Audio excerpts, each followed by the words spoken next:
यहाँ पर वो देखते हैं 2 - 2, तो वो लोग क्या करते हैं, इसे डायरेक्टली सॉल्व कर देते हैं। 2 - 2 यानी कि 0, फिर ये मल्टीप्लाई, फिर 2 से 2 को माइनस कर देते हैं तो 0 हो जाता है।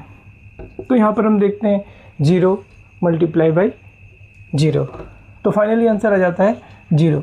और वो लोग सोचते हैं यही इसका राइट आंसर है और इसी तरीके से इसे सॉल्व करना चाहिए, जबकि यह आंसर बिल्कुल गलत है और इस तरीके से इसे सॉल्व नहीं किया जाता। Hello everyone, welcome back to my YouTube channel in study maths. आज के इस वीडियो में हम एक नए मैथ्स के ट्रिकी क्वेश्चन को लेकर आए हैं। तो क्वेश्चन है हमारा 2 - 2 × 2 - 2 = क्वेश्चन मार्क, यानी कि यहाँ पर हमें इस क्वेश्चन को सॉल्व करना है।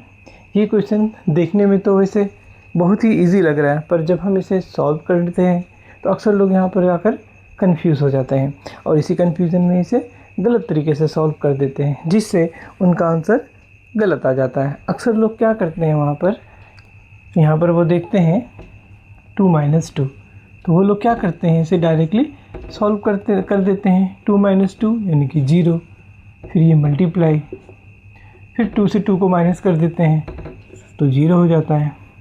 तो यहाँ पर हम देखते हैं 0 × 0, तो फाइनली आंसर आ जाता है 0। और वो लोग सोचते हैं यही इसका राइट आंसर है और इसी तरीके से इसे सॉल्व करना चाहिए, जबकि यह आंसर बिल्कुल गलत है और इस तरीके से इसे सॉल्व नहीं किया जाता। तो इस तरह के क्वेश्चन को सॉल्व करने का सही तरीका क्या है, आइए हम जानते हैं।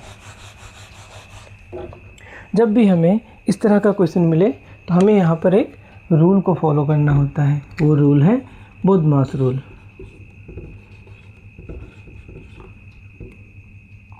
बी यानी कि bracket, order, division, multiplication, addition, then last subtraction.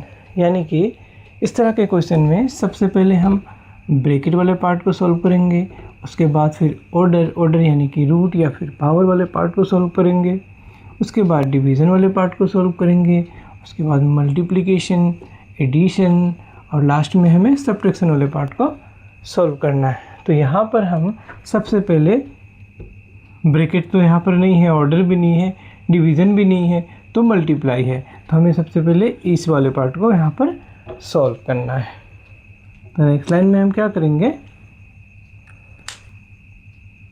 2 को एज इट इज़ लिखेंगे और ये -2 × 2 आंसर आता है 4। अगेन ये माइनस, उसके बाद ये 2 को लिख लेंगे।